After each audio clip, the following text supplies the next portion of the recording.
Now we are going to start 13th in model paper 2, 13th question, first PC MCQ questions. Consider the function,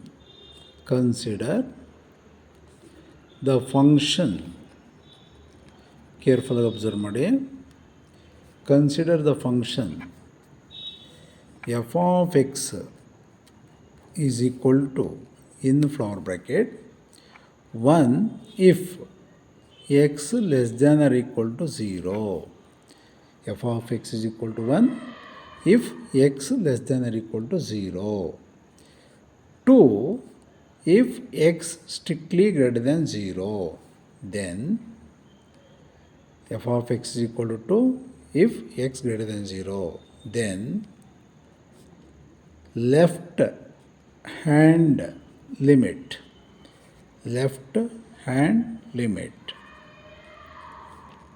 of f of x at x is equal to 0 is, option A 1, option B 2, option C 0, option D 3. ನಾನು ಡೀಟೇಲಾಗಿ explain ಮಾಡ್ತೇನೆ. ಈಗ ಏನು question ಕೊಟ್ಟಿದ್ದಾರೆ ಅದಕ್ಕೆ ಮಾತ್ರ ನಾನು explain ಮಾಡೋಕ್ಕೆ ಹೋಗೋದಿಲ್ಲ. ಎಲ್ ಎಚ್ ಎಲ್ ಅಂದ್ರೇನು, ಆರ್ ಎಚ್ ಎಲ್ ಅಂದ್ರೇನು, ಲಿಮಿಟಿಂಗ್ ವ್ಯಾಲ್ಯೂ ಎಕ್ಸಿಸ್ಟ್ ಆಗೋದು ಅಂದ್ರೇನು, ಲಿಮಿಟಿಂಗ್ ವ್ಯಾಲ್ಯೂ ಯಾವಾಗ ಎಕ್ಸಿಸ್ಟ್ ಆಗಲ್ಲ, ಇದನ್ನೆಲ್ಲ ನಾನು ಕ್ಲೀನಾಗಿ ಎಕ್ಸ್ಪ್ಲೈನ್ ಮಾಡ್ತೇನೆ. In the place of this question ಯಾವ್ದು ಬೇಕಾದರೂ ಕೊಡಲಿ. ಇದರಲ್ಲಿ ಲೆಫ್ಟ್ ಹ್ಯಾಂಡ್ ಲಿಮಿಟ್ ಕೊಟ್ಟಿದ್ದಾನೆ. Suppose in case right hand limit ಕೊಟ್ಟರೆ, or limit does not exist ಅಂತ ಕೊಟ್ಟರೆ, ಲಿಮಿಟ್ ಎಕ್ಸಿಸ್ಟ್ ಅಂತ ಕೇಳಿದರೆ, ಇಷ್ಟಕ್ಕೂ ನಾನು ಎಕ್ಸ್ಪ್ಲೈನ್ ಮಾಡ್ತೇನೆ. ಕೇರ್ಫುಲ್ಲಾಗಿ ಅಬ್ಸರ್ವ್ ಮಾಡಿ. Left hand limit formula, limit of the function f of x as x tends to a minus. Limit of the function f of x as x tends to a minus. X tends to a minus ಅಂದರೆ x less than a. X tends to a minus ಅಂದರೆ x less than A.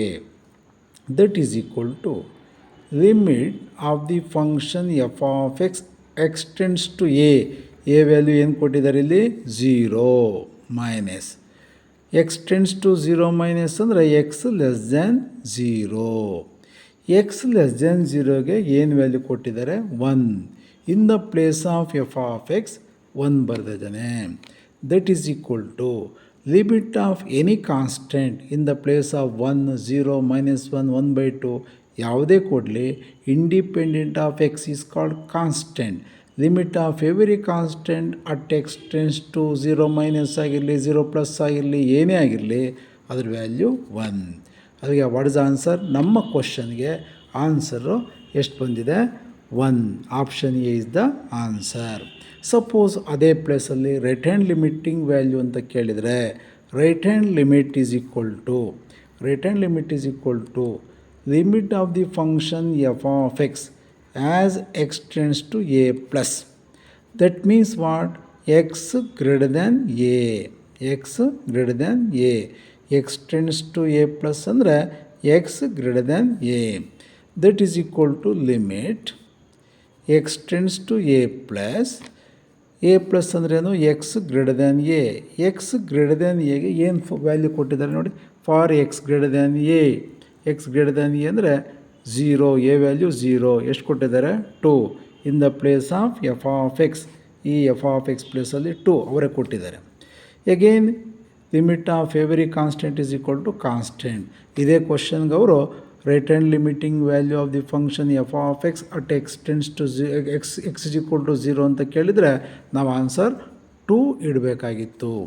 Again ಇದೇ ಕ್ವಶನ್ಸಲ್ಲವರು is limit of the function f of x at x tends to 0 exist or not ಅಂತ ಕೇಳಿದರೆ, ಆವಾಗ ನಾವು L H L find out ಮಾಡಬೇಕು, R H L find out ಮಾಡಬೇಕು. ಈಗ ಮಾಡಿದ್ದೀವಲ್ವ, ಅದೇ ಥರ ಎಲ್ ಎಚ್ ಎಲ್ ವ್ಯಾಲ್ಯೂ ಅಂದರೆ ಇದು, ಮತ್ತು ಆರ್ ಎಚ್ ಎಲ್ ವ್ಯಾಲ್ಯೂ ಇದು ಎರಡೂ ಈಕ್ವಲ್ ಆದರೆ limit of the function f of x as x tends to zero. ಅಲ್ಲಿ ಮತ್ತೆ ಮೈನಸ್ಸು ಪ್ಲಸ್ ಅಂತ ಮೆನ್ಷನ್ ಮಾಡೋಕ್ಕೆ ಹೋಗಬಾರ್ದು. Limit of f of x tends to zero exist. ಯಾವಾಗ ಎಲ್ ಎಚ್ ಎಲ್ಲು ಮತ್ತು ಆರ್ ಎಚ್ ಎಲ್ ಈಕ್ವಲ್ ಆದರೆ. But ಇಲ್ಲಿ equal ಆಗಿದೆಯಾ? ಆಗಿಲ್ಲ. ಎಲ್ ಎಚ್ ಇಲ್ಲಿ ಮಾತ್ರ L H L is not equal to R H L. Limit of the function f of x tends to zero does not exist. Okay, ಸುಮಾರು conditions ಇದೊಂದೇ ಕ್ವಶನ್ಸಲ್ಲಿ ನಾನು ಎಕ್ಸ್ಪ್ಲೇನ್ ಮಾಡಿದ್ದೇನೆ. ಲಿಮಿಟ್ ಕಾನ್ಸೆಪ್ಟು ಇವನ್ ಇದು ಸೆಕೆಂಡ್ ಪಿ ಸಿಲೂ ಬರುತ್ತೆ. Okay, ಇದನ್ನು ಇನ್ನೊಂದು ಮೆಥಡಲ್ಲೂ ಮಾಡ್ಬೋದು. Limit of the function f of x h tends to zero minus limit of the function f of x h tends to zero minus. ಹಂಗಂದರೆ ಎಚ್ ಲೆಸ್ ದ್ಯಾನ್ ಝೀರೋ. ಆಗ limit h tends to zero minus ಅಂದಾಗ f of a minus h ಅಂತ ಇದ್ದಾಗ ಅದು left hand limiting value formula. Right hand limiting value ನೀವು ಹೇಳ್ಬೋದಲ್ಲ.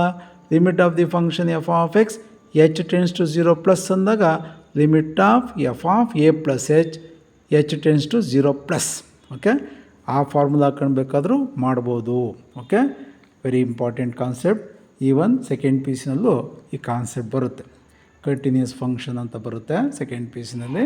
ಆವಾಗ ಜಾಸ್ತಿ ಇದ್ರ ಬಗ್ಗೆ ಜಾಸ್ತಿ ಇಂಪಾರ್ಟೆಂಟ್ ಕಾನ್ಸೆಪ್ಟನ್ನು ಸೆಕೆಂಡ್ ಪಿ ಸಿ ಬಂದಾಗ ನಾವು ಎಕ್ಸ್ಪ್ಲೇನ್ ಮಾಡ್ತೇವೆ. ಬಟ್ ಇಲ್ಲಿ ಬೇಸಿಕ್ಸು ಚೆನ್ನಾಗಿ ಗೊತ್ತಿರಬೇಕು about limit. Okay, thank you.